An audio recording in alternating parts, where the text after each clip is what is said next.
ბრალდება, რომელიც შეეხება შინაგან საქმეთა სამინისტროს მხრიდან აქციის მონაწილეების წინააღმდეგ აკრძალული ნივთიერების ეგრეთ წოდებული კამიტის გამოყენებას არის სრული აბსურდია, სიცრუე, არანაირი სიმართლე ამას არ შეესაბამება. ივანიშვილის გუნდში დიდი დაბნეულობაა. ქართული ოცნების ძალოვნები ვერსიებში დაიკარგნენ. ქიმიური იარაღის გამოყენების სკანდალზე ურთიერთგამომრიცხავ განცხადებებს აკეთებს მოქმედი და ყოფილი შინაგან საქმეთა მინისტრები. სამთავრობო მედიასთან გომელაურმა გუშინ აღიარა, რომ შინაგან საქმეთა სამინისტრო აკრძალულ ნივთიერებას ფლობდა. დღეს კი გელაგელაძემ თქვა, რომ უწყების შეიარაღებაში მსგავსი ნივთიერება არასდროს, მათ შორის არც 2019 წელს არ ყოფილა. მე პირადად გავეცანი ყველა დოკუმენტაციას, ყველა შესყიდვას, რომელიც კი განხორციელებულა მიმართულებით და სრული პასუხისმგებლობით და დარწმუნებით შემიძლია გითხრათ, რომ არასდროს საქართველოში შინაგან საქმეთა სამინისტროს არ შეუწყიდია ეგრეთ წოდებული კამიტი. ახლა ჩნდება კითხვა, ვინ იტყუება და იძებს თუ არა საერთაშორისო სკანდალში გახვეული ოცნება თავის გასამართლებლად გზებს.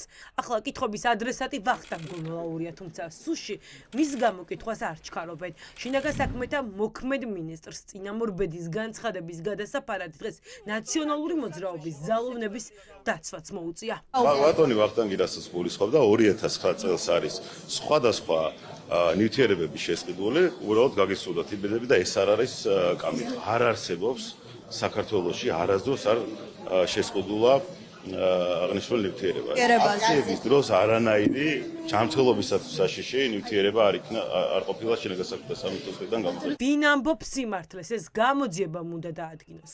ის რომ ვახტანგ გომელაურმა აკრძალულ ქიმიური იარაღზე ბევრი რამ იცის, გუშინ გაცხადდა. გომელაურმა ვერ უარყო, რომ აკრძალული ქიმიური ნივთიერება კამიტე მის უწყება შეიარაღებაში ჰქონდა. ირწმუნება, რომ ნივთიერება წინა ხელისუფლების დროს იყო შეძენილი.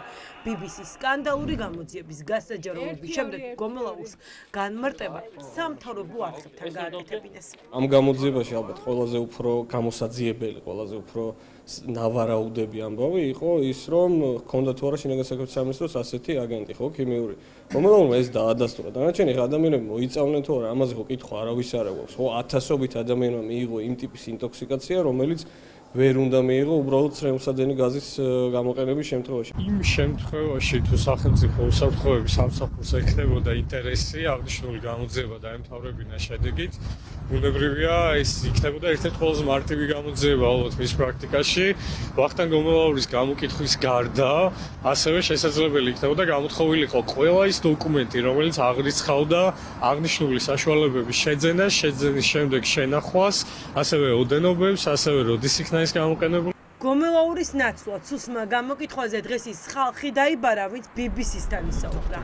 ექიმი ჩახუნაშვილი, რომელმაც ხალხის მოწამული საქმეზე კვლევა მოამზადა და სამედიცინო ჟურნალში გამოაქვეყნა, ახლა სუში გამოკითხვაზე უნდა მივიდეს. ამ რაოდენობით, ამ სივრცეში და მოხუცები ბავშვების და ორსულების, სადაც დადიან დიდი რაოდენობით, ზოგადად მსგავსი იარაღის გამოყენება არ არის გონივრული ერთი და ეთიკური საკითხიც არ არის. ინსტრუმენტული კვლევა იყო, გამოკითხვა იყო და მეტი არაფერი და დანარჩენი ეხლა თვითონ ქონია ყოლია თვითონ გამყიდველობა. თუ ჩვენ ეს ნივთიერებას ვერც მოვიძიებდით და მაშინ არც გაგხსენებია ეგა, თორე არ დავვალა იმ ნივთიერებასაც შევისწავლედით, მაგრამ ჩვენ ავხსენეთ კლინიკურად. ჩახუნაშვილებს რომ სუსი დაიბარებდა, ეს ცხადი გახდა დილიდანვე, როდესაც ირაკლი კობახიძე ექიმების ოჯახს თავს დაესხა. სტანდარტები ბატონო ხსენება, რომ მამაშვილი ჩახუნაშვილები არიან რადიკალური აქციების მომხრეალე მონაწილეები.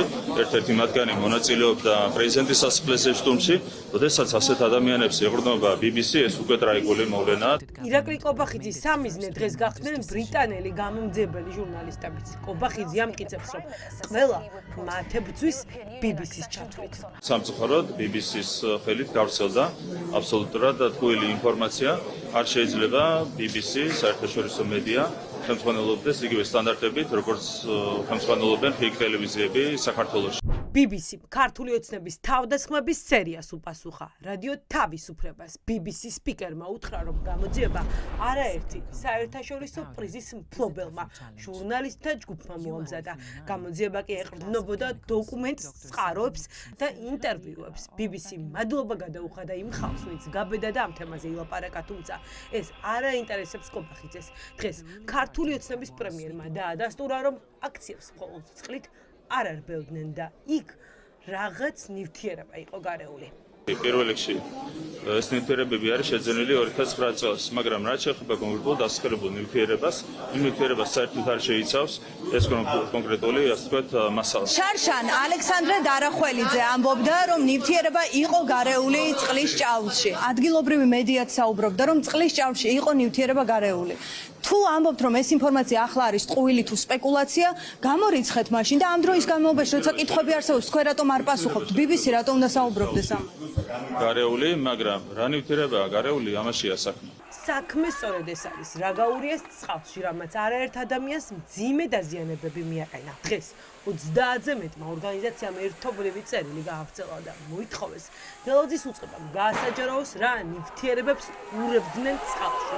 ერთი წელია ანალოგიური წერილები იგზავნება ყველა უწყებაში, თუმცა ქართული ოცნება მალავს რით მოწამლა ხალხი. წყლის ჭაულში აზავებდნენ გაურკვეველ ნივთიერებას, რაც აძლიერებდა ზემოქმედებას საპროტესტო აქციის მონაწილეებზე და უფრო დამაზიანებელი ხდებოდა ამ სპეცსაშუალების მოქმედება ადამიანებზე. შესაბამისად, ჩვენ ყოველთვის მოვითხოვდით გამოძიებას. გამოაქვეყნონ ინფორმაცია, რა ნივთიერებებს იყენებდნენ. ანუ ეს ხო ძალიან მარტივია, ანუ არსებობს სახელმწიფო შესყიდვა, ანუ შესყიდულია ხო ეს ნივთიერება რაღაც ისე აერიდან ხო არ გაჩნდა. ანუ მახასიათებლები რა იყო, ვინ იყო მწარმოებელი, რა ნივთიერებებს შეიცავდა. რა მოხდა ბოლო დღეში? ჯერ ქართული ოცნების შინაგან საქმეთა ყოფილმა მინისტრმა აღიარა, რომ ძიმე ქიმიური ნაერთი, რომლის გამოყენებაშიც BBC მამხილა, მათ შეიარაღებაში ჰქონდათ. შემდეგ მოქმედმა მინისტრმა თქვა, რომ ასეთი არ ჰქონდათ. შემდეგ კობახიძემ დაადასტურა, რომ აქციის მონაწილეებს წყლის ჭავლის სატყორცნი მანქანიდან მხოლოდ წყლით არ არბევდნენ, თუმცა მაინც არ თქვა, რა სურევდნენ წყალში ისეც, რამაც ხალხი მოწამლა.